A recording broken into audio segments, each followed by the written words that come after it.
অন্তর্ত্যাগে অনুভব করুন আমি যাচ্ছি আল্লাহর ইবাদত করার জন্য আল্লাহর ঘরে। যদিও দেখা যায় এটা চার কোনা একটা ঘর, জানালা, দরজা, মেহরাব, মিম্বর, ইমাম, মুয়াজ্জিন, মাইক ইত্যাদি ইত্যাদি অনেক কিছু দেখা যায়। শুধু ইট বালি সিমেন্ট জানালা দরজা এগুলো অন্তর দিয়ে অনুভব করা নয়। আপনাকে অনুভব এভাবে করতে হবে আমি যাচ্ছি আল্লাহর ঘরে, আল্লাহর মেহমান হয়ে আমি যাচ্ছি আল্লাহর ইবাদত করার জন্য। আমি আল্লাহর মেহমান হয়ে আমি আল্লাহর ইবাদত করার জন্য আল্লাহর ঘরে যাচ্ছি। এটা আপনি অন্তর দিয়ে আপনাকে অনুভব করতে হবে। আপনাকে অন্তর দিয়ে কি মানে এই পরিবেশটাকে অন্তর দিয়ে আপনাকে অনুভব করতে হবে আমি যাচ্ছি আল্লাহর ঘরে। আল্লাহ আমাকে আহ্বান করেছেন, আল্লাহর ইবাদতের জন্য আমাকে মুয়াজ্জিন সাহেব ডেকেছেন, আমি যাচ্ছি আল্লাহর ইবাদত করার জন্য।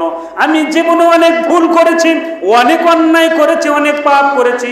আমার এই পাপের বোঝা নিয়ে আমি মসজিদে যাচ্ছি। আমার এই পাপের বোঝাটাকে আমি মসজিদ থেকে আমি ইবাদত করার মাধ্যমে আমার পাপের বোঝাটা মাথায় থেকে ফেলে আমি পাপ মুক্ত হয়ে মসজিদ থেকে আমি বের হয়ে আসব। এরকম আপনাকে অন্তর দিয়ে অনুভব করতে হবে। তারপরে এই অনুভব সম্পর্কে আল্লাহ রাসূল জানিয়ে দিয়েছেন। আবু হুরায়রা রাদিয়াল্লাহু তাআলা আনহু হতে বর্ণিত, তিনি বলেন মা তাওয়াত্তানা রাজুলুম মুসলিমুল মাসাজিদা লিস-সালাতি ওয়াজ-যিকর। যখন কোনো মুসলমান ব্যক্তি কোনো মসজিদে যখন অবস্থান করে আসে, তার মানে মাসাজিদা লিস-সালাতি ওয়াজ-যিকর, আর সলাত এবং জিকিরের জন্য যখন কোনো মুসলমান কোনো ব্যক্তি মসজিদে যখন প্রবেশ করলো, মসজিদে যখন আসলো, মসজিদে যখন অবস্থান করলো, মসজিদে যখন আসলো, আল্লাহ রাসূল জানিয়ে দিয়েছেন ইল্লা তাবাশবাশাল্লাহু লাহু, আল্লাহ রাসূল জানিয়ে দিয়েছেন ওই সময় আল্লাহ রাব্বুল আলামিন ওই ব্যক্তির উপরে এতই খুশি হন, ওই ব্যক্তির উপর এতই খুশি হন যে ব্যক্তি মসজিদে আসলো। কোথায় আসলো? মসজিদে। কি জন্য আসলো? আল্লাহর ইবাদত করার জন্য। আল্লাহর ইবাদত করার জন্য কোনো মুসলমান যখন মসজিদে আসে, আর কেন আসলো? আল্লাহর ইবাদত করার জন্য, আল্লাহর ডাকে, আল্লাহর ঘরে যখন আসে, আল্লাহ রাসূল জানিয়ে দিয়েছেন ইল্লা তাবাশবাশাল্লাহু লাহু, আল্লাহ রাব্বুল আলামিন ওই ব্যক্তির উপর খুশি হন, ওই ব্যক্তির উপরে এতই খুশি হন। কিভাবে খুশি হন? কামা ইয়াতাবাশবাশু আহলাল গায়বি বিগায়বিহিম, যেমন খুশি হন তার পরিবারের এক ব্যক্তি যখন বাহিরে থাকবে, প্রবাসী মানে জীবন যাপন করছে 3, 4, 5 বছর 10 বছর পরে, ওই ব্যক্তি যখন বাড়িতে ফিরে আসার পরে তার স্ত্রী, তার সন্তান, তার মা বাবা, তার ভাই, তার বোন, তার আত্মীয় স্বজন যেভাবে আনন্দিত হয়, যেভাবে খুশি হয়, তার চাইতে আল্লাহ রাব্বুল আলামিন ওই বান্দার ওপর বেশি খুশি হয়। বলুন সুবহানাল্লাহ।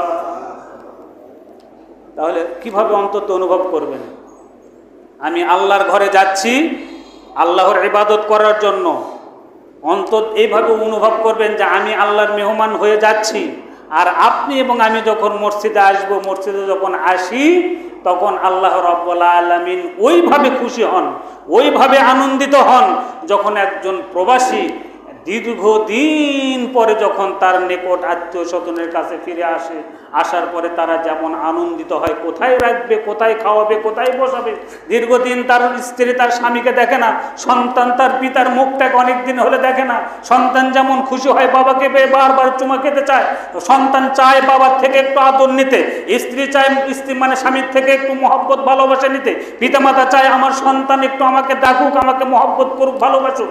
এইরকম মানে ওই বাড়ির আত্মীয় স্বজন এবং ওই বাড়ির লোকজন যেভাবে খুশি হয়, তার চাইতেও বেশি খুশি হন আপনার এবং আমার রব, যিনি যার ইবাদত করার জন্য যার ঘরে আমরা আসি, তিনি তার চাইতে বেশি খুশি হন। বলুন সুবহানাল্লাহ।